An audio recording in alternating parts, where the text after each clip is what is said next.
Today we're going to look at the Hydra, based on the 1988 San Francisco 49ers, featuring Joe Montana, Jerry Rice, and a host of other legendary players. They feature medium passes that have a minimum gain of 2.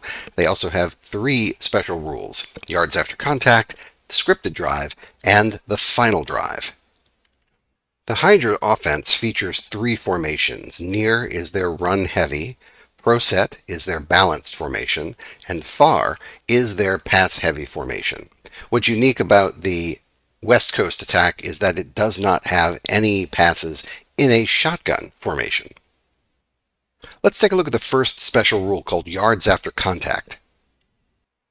The Hydra come with 4 different tokens that can fill up this little bingo card for yards after contact. Essentially, every time the Hydra offense gets a breakaway, you will move a token onto one of these positions. At any time, they can then spend these tokens, either all at once or one at a time, to add 1 for each token to the end of a gain. Let's pick up the action now. 3rd down and 3 to go for the Hydra. They're trying to get this first down at the 20, and they have called a far X drag, which is a short pass, versus a dime zone. This matchup is favorable for the offense because they have a minimum gain of 1, so they're going to get 1 out of this. However, 1 is not going to do it, so they'll need help from the game day deck, which they get. So the play gains 1, and the timing pass gives them 1, leaving them a little short. Here is where the yards after contact can help.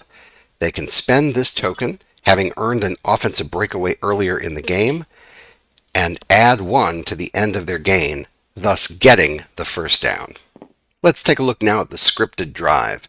This one allows the Hydra to place 2 cards on their first offensive drive every down.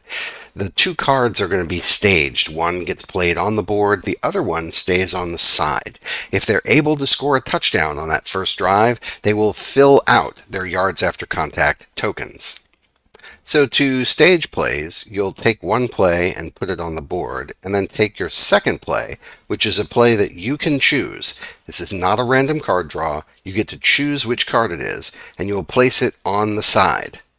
This is our staged card. Now, when we use this card, whether it's complete, incomplete, whatever happens here, that play will move over, and this card comes over. Now you can choose which side to run, but you have to use that card on your next play. Of course, we will also choose another card to stage. There. In this manner, you always have 1 card in play and 1 on deck for that first drive only. And if the Hydra are able to score a touchdown on that drive, they will get all of their yards after contact tokens filled in.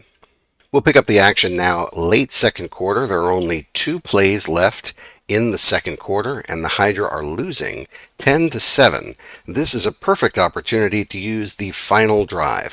Final drive is whenever the Hydra are tied or losing at the end of a half. That's 3 or fewer cards on the clock. The Hydra may activate the final drive. Here's how the final drive works. The Hydra get a free 7-play drive, and they can use all 15 of their cards available. So they'll actually take all of their plays out of the discard. They'll put them here, and they've activated the final drive. They now get to run a drive of 7 cards. Timeouts are irrelevant. At this point, it is just 7 cards. That's what they've got. They have no timeouts. If the Hydra score, the half ends, and if the Hydra turn the ball over, it leaves 1 play for their opponent to try something else. This is essentially how the Hydra can gain a free drive and have extra time on the clock towards the end of a half and create that magical late game comeback drive that Joe Montana was so famous for. The Hydra offer a lot of opportunity to come back from a deficit. That's what they were known for. Using the scripted drive can help activate your yards after contact token. The running plays for the Hydra are okay, but with the yards after contact tokens being able to be used on runs or passes, they end up becoming very situationally devastating because you could add as much as 20 yards of gain using the yak tokens, and you can re-earn them anytime you get an offensive breakaway, whether you're winning or losing.